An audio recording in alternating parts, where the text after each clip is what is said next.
Basis data klien atau server oleh Anggi Maulida Febriani, NRP 2103121044. Dosen pembimbing Lengga Asmara, Eskop.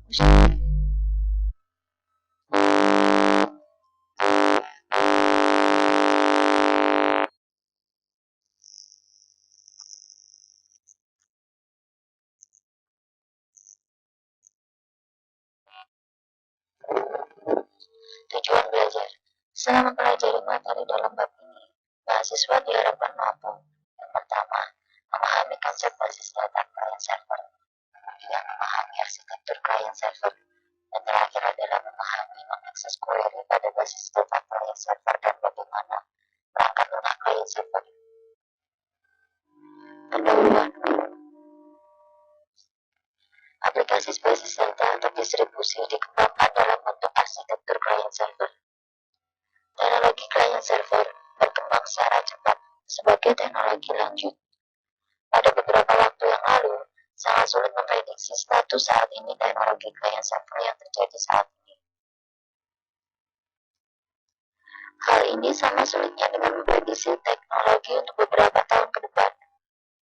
Beberapa faktor yang mempengaruhi pada fungsi klien atau server atau keduanya melibatkan perangkat keras dan perangkat lunak, protokol network, teknologi LAN dan WAN, beserta komunikasi.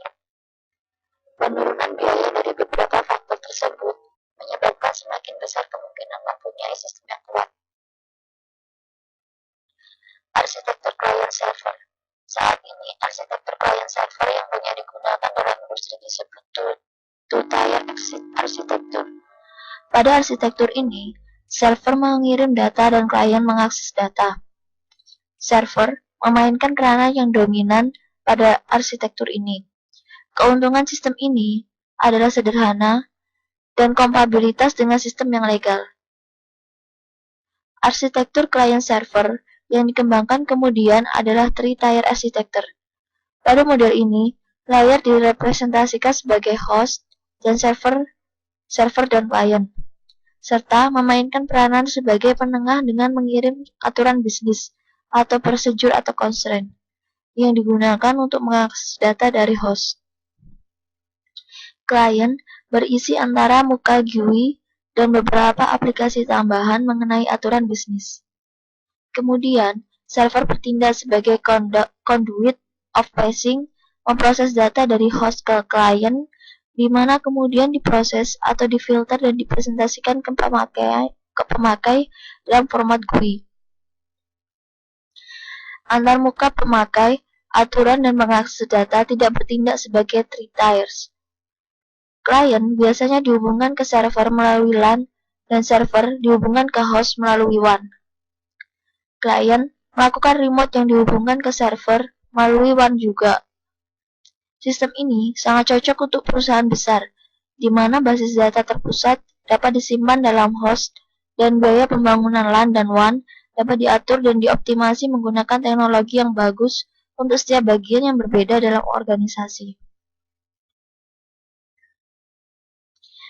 Pengaksesan query pada basis data klien server. Yang pertama adalah setiap klien harus menggunakan query SQL yang tepat dan menyediakan antarmuka pemakai dan fungsi antarmuka untuk bahasa pemrograman. Yang kedua, karena SQL adalah bahasa standar relasional, berbagai SQL server, meskipun disediakan oleh vendor yang berbeda, dapat menerima perintah SQL. Klien juga merujuk pada data dictionary yang di dalamnya terdapat informasi pada data distribusi di antara server SQL yang berbeda, sebagai modul untuk dekomposisi query global ke dalam sejumlah query lokal yang dapat dieksekusi pada berbagai tempat. Interaksi antara klien dan server selama pemrosesan query SQL adalah sebagai berikut. Yang pertama adalah klien melakukan parsing query pemakai dan memecahnya ke dalam sejumlah query independen untuk setiap tempat. Setiap query tersebut dikirim ke server yang sesuai. Kemudian, setiap server memproses query lokal dan mengirim relasi hasil ke klien. Kemudian yang ketiga adalah klien mengkombinasikan hasil subquery untuk memproduksi hasil dari query asal yang dikirim. Lalu pada pendekatan ini, server SQL juga disebut Transaction Server atau Database Processor atau DP atau Backend Machine. Sedangkan klien disebut aplikasi prosesor atau AP atau Front-End Machine. Lalu interaksi antara klien dan server ditentukan oleh pemakai pada level klien atau melalui modul khusus pada DBMS klien yang merupakan bagian dari paket DBMS. Pengaksesan query pada basis data client server. Dalam DBMS yang banyak digunakan, model perangkat lunak dibagi ke dalam 3 level, yaitu yang pertama adalah perangkat lunak server bertanggung jawab pada manajemen data lokal. Kebanyakan sama dengan perangkat lunak DBMS. Lalu yang kedua adalah perangkat lunak klien bertanggung jawab untuk fungsi distribusi. Mengakses informasi distribusi data dari katalog DBMS dan memproses semua permintaan yang membutuhkan akses ke lebih dari satu tempat. Hal ini juga ditangani semua antarmuka user. Lalu perangkat lunak komunikasi biasanya dihubungkan dengan sistem operasi terdistribusi, menyediakan primitif komunikasi yang digunakan oleh klien untuk mengirim perintah dan data ke tempat yang berbeda sesuai kebutuhan. Hal ini bukan bagian yang terpenting dalam DBMS, tetapi menyediakan primitif komunikasi dan pelayanan yang esensial.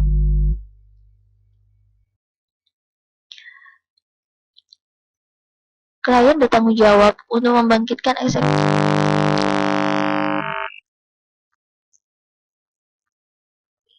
atau transaksi dan untuk melakukan supervisi eksekusi terdistribusi dengan mengirim perintah ke server. Perintah ini termasuk query lokal dan transaksi yang dieksekusi selain perintah untuk mengirim data ke klien atau server lain. Satu fungsi yang mungkin dari klien adalah menyembunyikan detail distribusi data dari pemakai, yang memungkinkan pemakai menulis query global dan transaksi seperti basis data yang terpusat, tanpa harus menentukan tempat di mana data dirujuk dalam query atau transaksi berbeda. Properti ini disebut distribution transparency. Beberapa DBMS tidak melakukan distribution transparency, sehingga pemakai harus berhati-hati terhadap distribusi data secara detail. Ringkasan. Ringkasan dari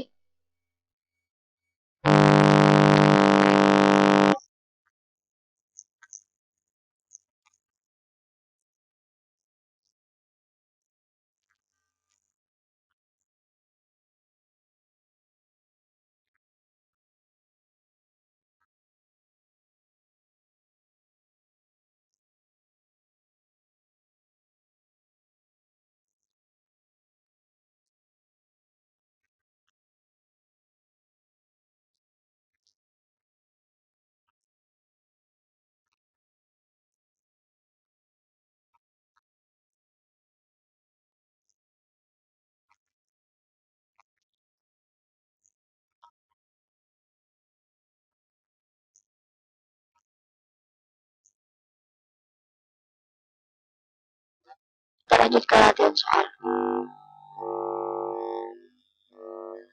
Latihan soal yang pertama adalah apa yang dimaksud dengan sistem client server? Jawabannya adalah client server adalah sebuah arsitektur jaringan yang memisahkan klien. Biasanya aplikasi yang menggunakan GUI dengan server. Masing-masing klien dapat meminta data atau informasi dari server. Lalu, apa perbedaan konsep arsitektur client server yang ada sekarang?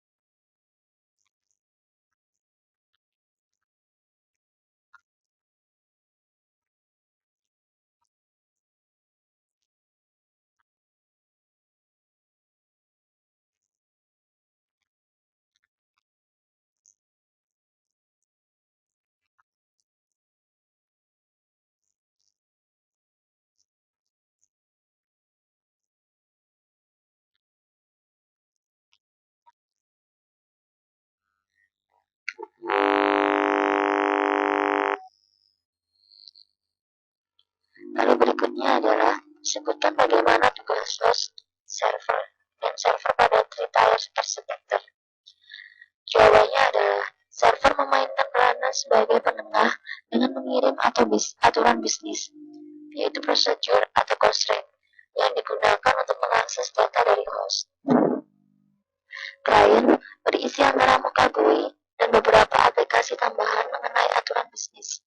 Kemudian, server bertindak sebagai conduit of passing, memproses data dari host ke klien, di mana kemudian diproses atau difilter dan dipresentasikan ke pemakai dalam format GUI. Antar muka pemakai, aturan dan mengakses data bertindak sebagai three tiers. Klien biasanya dihubungkan ke server melalui LAN, dan server dihubungkan ke host melalui WAN. Klien melakukan remote yang dihubungkan ke server melalui WAN. Dan yang berikutnya adalah jelaskan bagaimana pengaksesan query dari klien ke server dan hasil query dari server ke klien. Jawabannya adalah pengaksesan query dilakukan dengan cara klien melakukan permintaan query dengan mengirimkan subquery ke beberapa tempat server. Dan setelah server mengirimkan hasilnya ke klien mengkombinasikan hasil subquery ke query asal. Lalu, perangkat lunak apa saja yang diperlukan pada sistem klien server? Jawabannya adalah, yang pertama, perangkat lunak server bertanggung jawab pada manajemen data lokal. Kebanyakan sama dengan perangkat lunak DBMS. Mengakses informasi distribusi, yang kedua adalah perangkat lunak klien bertanggung jawab untuk fungsi distribusi, yaitu mengakses informasi distribusi data dari katalog di DBMS dan memproses semua permintaan yang membutuhkan akses lebih dari satu tempat. Hal ini juga ditangani semua antarmuka user. Lalu yang terakhir adalah perangkat lunak komunikasi biasanya dihubungkan dengan sistem operasi terdistribusi, menyediakan primitif komunikasi yang digunakan oleh klien untuk mengirim perintah dan data ke tempat yang berbeda sesuai dengan kebutuhan. Hal ini bukan berarti yang terpenting dalam DBMS, tetapi menyediakan primitif komunikasi dan pelayanan. Ya, sekian. Terima kasih.